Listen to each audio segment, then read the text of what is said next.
700 কিনা 750 টাকা বিক্রি। সাধারণ মানুষ এখন 600 টাকা 550 টাকা বলতেছে, কিন্তু দিচ্ছে না, কিন্তু এরা 700 টাকা করেই বেচতেছে। গরুর মাংসর চেয়ে এমনি দিনে আজকের দাম সবচেয়ে বেশি। সিন্ডিকেট ব্যবসা হচ্ছে, যাক বলে এক কথায়। বুঝতে সাধারণ ব্যবসা সিন্ডিকেট করে ব্যবসা করছে এরা।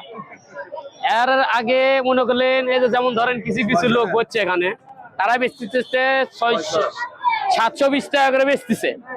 তারপরে সাধারণ মানুষ এখন 600 টাকা 550 টাকা বলতেছে, কিন্তু দিচ্ছে না, কিন্তু এরা 700 টাকা করেই বেচতেছে।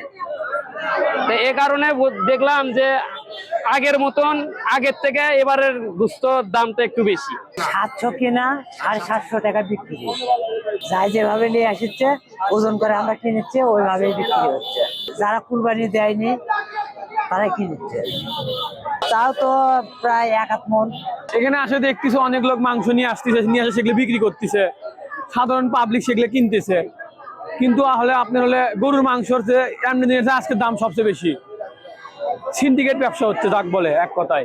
এমনি সময় গরুর মাংস 750 টাকা, আজকে 750, আবার 800 যাচ্ছে, আবার কেউ 700 যাচ্ছে। 20 টাকা করে বেচতেছি, 750 800 টাকা ওই নিচ্ছি, বেচতেছি, এরকম আর কি।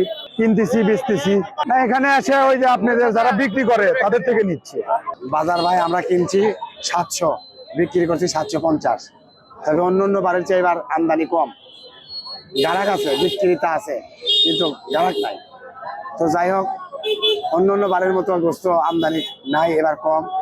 আর এই গোস্তগুলা এমন শ্রেণীর লোক নিয়ে আসে, কিছু আছে এখানে পরিবার নাই, কেউ নাই, তারা চায়া মাঙ্গা নিয়ে আসে আমাদের কাছে বেছে। আমাদের কাছ থেকে আবার অনেক লোক কুরবানি দেয়নি, যেমন আমি কুরবানি দিতে পারিনি, এবার আমার 5-7 কেজি গোস্ত লাগবে। এই আমার মতো অনেক লোক, গরিব মানুষ এখানে এসে তারা 2-4 কেজি করে কিনতে পারে।